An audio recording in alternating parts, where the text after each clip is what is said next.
अभी गणेश जी विसर्जन हुए, गणेश जी को जल में विसर्जन किया, तो आपके मन में एक प्रश्न तो खड़ा होगा, आया तो होगा कि गणेश जी के 10 दिन तक बिठाओ, नित्य पूजन करो, ने पाठ करो, ने अर्चना करो, ने 10वें दिन इनके विसर्जन कर दो, और वो भी पानी में कर दो, पानी में विसर्जन करो। तो ये कहां लिखा कि जल में विसर्जन करो?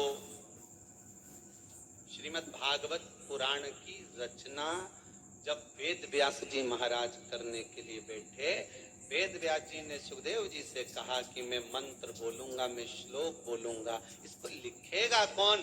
तो सुखदेव जी ने बोला गणेश जी से विनती करो। गणेश जी से कहा कि आप लिखोगे? गणेश जी बोले मैं लिखने को तैयार हूं, पर बोलते बोलते तुम रुक गए तो मैंने भी लिखना छोड़ दूंगा, उसके बाद मैं भागवत को विराम दे दूंगा, मैं आगे नहीं लूंगा। अब वेद व्यास जी बड़े चक्कर में पड़ गए, क्या करें? तो गणेश जी से कहा मेरे श्लोकों में कुछ गड़बड़ी हो सकती है, उसमें से गलती को छांटना पड़ेगा, फिर लिखना पड़ेगा। कितना सुंदर संबोधन श्री वेद व्यास जी ने कहा कि मैं जो श्लोक बोलूंगा आपको लिखने के लिए है, उसमें मैं कुछ गलती करूंगा, उस गलती को छांटना है, तब श्लोक लिखना है। क्यों कहा वेद व्यास जी ने ये बात? गणेश जी भगवान है, वेद व्यास जी कहते हैं मैं तो संसारिक मनुष्य हूं ना, गलती तो कर सकता हूं। गलती कौन करता है? जम के बोलो भगवान गलती करता है क्या? नहीं, गलती कौन करेगा? मनुष्य। गलती मानव करेगा, गलती मनुष्य करेगा। और गलती करने के बाद अगर हमसे अपनी जिंदगी में कोई गलती हो जाती है तो एक बार क्षमा मांगने में कुछ जाता है क्या? प्रणाम करने में कुछ जाता है क्या? निवेदन करने में कुछ जाता है क्या? गलती हो गई तो गणेश जी आप गलती को छांटना, लिखना।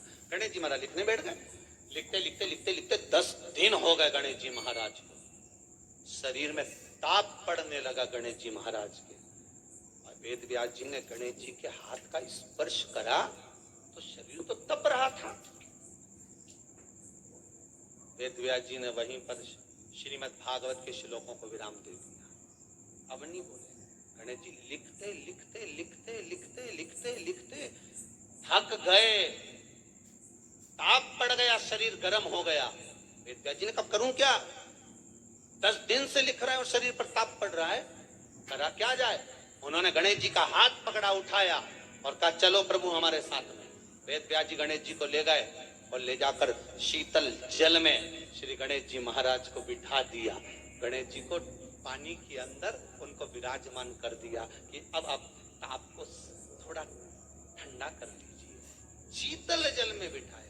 उस दिन से नियम हो गया कि 10 दिन गणेश जी बैठते हैं और फिर उनका विसर्जन होता है पानी के अंदर, जल के